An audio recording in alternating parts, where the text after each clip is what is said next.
میں نے کہا یار یہ آدمی ایسا تھا، یہ کوئی بہت ہی پیدائشی، یہ کوئی ایک کافر نما، ایک دجال نما، ایک شیطانی حیثیت والا آدمی تھا، یہ بعد میں بڑی حیرانی کی بات ہے، بڑے لوگ کہتے ہیں کہ جی یہ بڑا کم گو، اور نہ شراب پیتا ہے نہ کباب، یہ وہ بھی اس میں یہ صفتیں نہیں ہیں صفتیں، اور بڑا کام کرنے والا، اور بڑا اچھا بھی کام کرتا تھا، بڑا اچھا لائر بھی تھا، اور کئیوں نے تو کہا کہ جب اس کو جج بنایا ہائی کورٹ کا، واقعی تو لائرز نے کہا کہ جی بڑا اچھا آدمی جج بن گیا۔ تو کہتے ہیں ہمیں اب بھی تک نہیں سمجھ آئی کہ یہ آدمی پیسے کی وجہ سے بکا ہے، اور پیسے کے ساتھ ساتھ کوئی اس کے اوپر ایسی ان لوگوں کے، انہوں نے اس کی گدر سنگی پکڑی ہوئی ہے، کوئی اس کے خاندان پہ، کوئی اس کی بیٹی کے متعلق، کوئی بیٹے، کوئی بیوی، کوئی اور ایسا، جس کی وجہ سے یہ اس قسم کی حرکتیں کر رہا ہے۔ کہتے ہیں ہم عامر فاروق سے یہ ایکسپیکٹ نہیں کرتے۔ ایک تو یہ بات بڑی انٹرسٹنگ مجھے پتا چلی چند دنوں میں۔ دوسری بات جو مجھے پتا چلی وہ یہ ہے کہ اس آدمی کے ساتھ، عامر فاروق کے ساتھ، اسلام آباد ہائی کورٹ کا کوئی جج اس کے ساتھ بینچ میں بیٹھنے کے لیے تیار نہیں ہے، سوائے طارق جہانگیری کے۔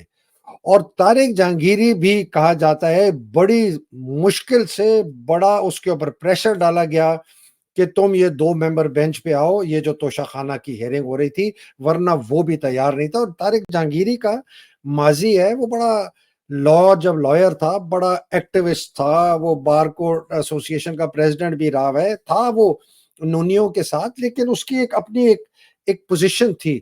وہ کہتے ہیں کہ جی اس نے اپنے آپ کو اتنا ذلیل کیا ہے جج بننے کے بعد کہ پتہ نہیں وہ کبھی بھی اپنی عزت جو ہے وہ واپس اس کی آئے گی کہ نہیں۔ اسی طرح عامر کی ہے، لیکن مجھے نہیں پتا کہ ان کو اپنی عزت اتنی ضرورت ہے کہ نہیں ہے۔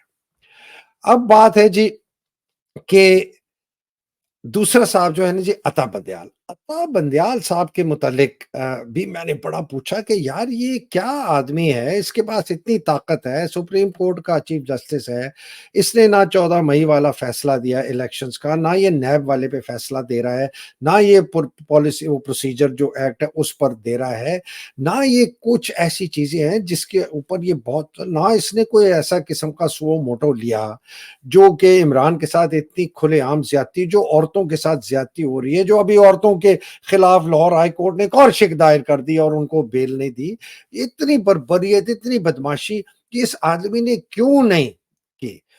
تو اس پر بھی یہ جواب ملا کہ جی یہ بھی آدمی ہماری سمجھ سے باہر ہے کہ یہ اتنا کمزور کیوں ہو گیا۔ کیا اس کی کوئی بیٹی کے متعلق کوئی ایسی چیز ہے، کوئی خاندان کے متعلق کچھ اور ایسی چیزیں ہیں، کیا اس کے اوپر پریشر ہے، کیا یہ بھی پیسے میں بک گیا ہے؟ یہ بہت بڑا سوالیہ نشان پوری by the way lawyers community میں ابھی بھی ہے۔ میں نے بڑے لوگوں سے بات کی، تیسروں نے بات بتائی کہ جسٹس اعجاز احسن صاحب جو ہیں وہ بھی چپ کر گئے ہیں۔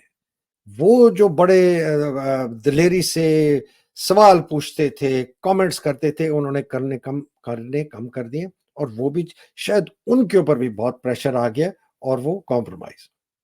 آخری بات کرتا ہوں جی ججز کے متعلق اور کیس کے متعلق کہ قاضی فائز عیسیٰ صاحب جو ہیں اب وہ آنے والے ہیں جی، بس میرا خیال ہے چند ہفتے ہی رہ گئے ہیں۔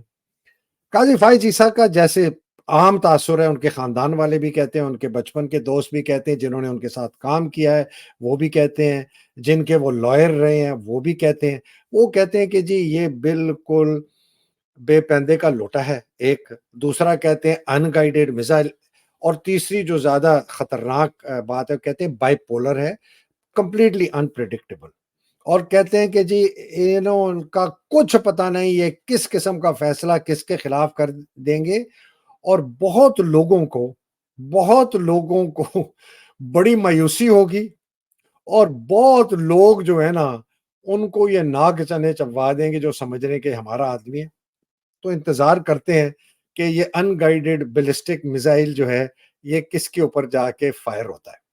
تو یہ ہو گئی بات جی کیسز کی۔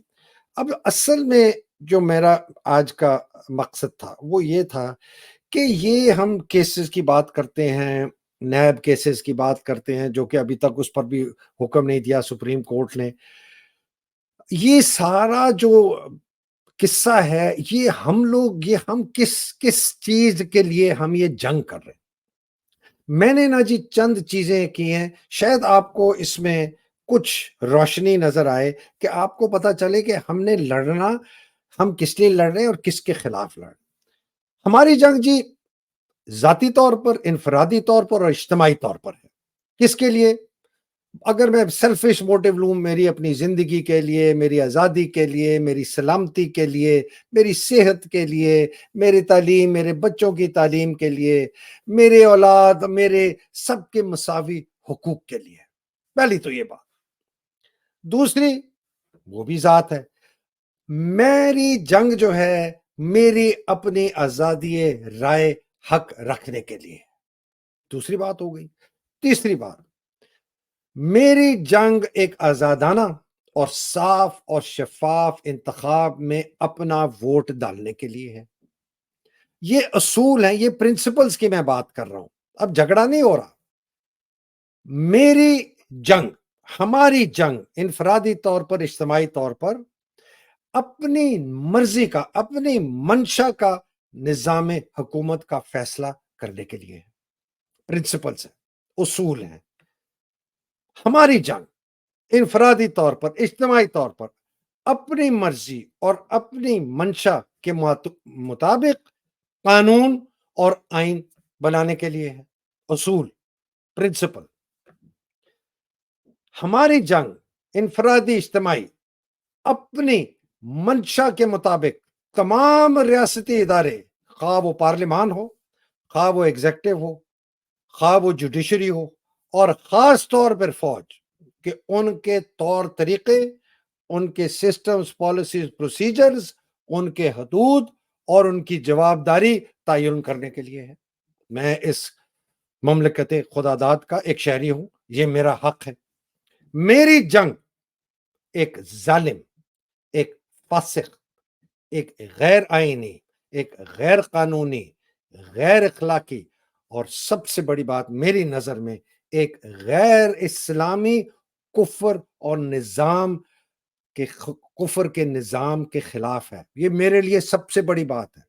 یہ فاسق، یہ ظالم، یہ کفر کا نظام، اس کے خلاف میری جنگ ہے۔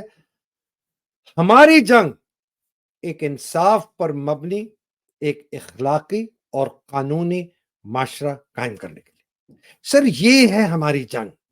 ہماری جنگ عاصم منیر کے خلاف نہیں ہے، ہماری جنگ عمران خان کے لیے نہیں ہے، ہماری جنگ پی ٹی آئی کے لیے نہیں ہے، ہماری جنگ ان اصولوں کے لیے ہے۔ یا پلیز سمجھیں، یہ پورا پاکستان سمجھے، میرے جو سننے والے ہیں خدا کے لیے یہ بات آگے بڑھائیں کہ ہم جنگ کر کس لیے رہے ہیں اور ہم کس کے خلاف کر رہے ہیں۔ اب میں اس کی بات کرتا ہوں۔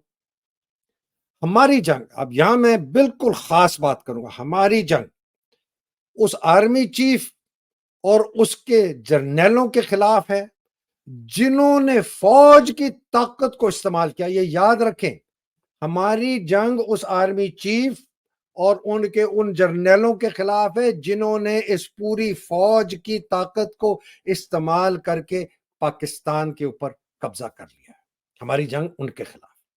ہماری جنگ اس آرمی چیف اور اس جرنیل کے خلاف ہے جنہوں نے فوج کی طاقت کو استعمال کر کے پاکستانیوں پر، خاص طور پر ہماری خواتین پر، ہمارے بوڑھوں پر، ہمارے بچوں پر بہت ہی بڑے پیمانے پر غیر قانونی، غیر آئینی طور پر اغوا کیا، قید کیا، تشدد کیا، ٹارچر کیا، عورتوں کی بے حرمتی کی، ان کی عزتیں لٹوائیں، ان کو قتل کیا، لوگوں کو، ارشد شریف کو، عمران ریاض کا پتہ نہیں، ذل شاہ، اس کے خلاف، ان کے خلاف ہماری جنگ اس آرمی چیف اور اس جنرل کے خلاف ہے جس نے اس فوج کی طاقت کو استعمال کر کے ایک کرپٹ سیاستدانوں کے ٹولے کو لا کے ہم پر مسلط کر دیا اور ان کے ساتھ مل کر پاکستان کو لوٹا اور تباہ کیا۔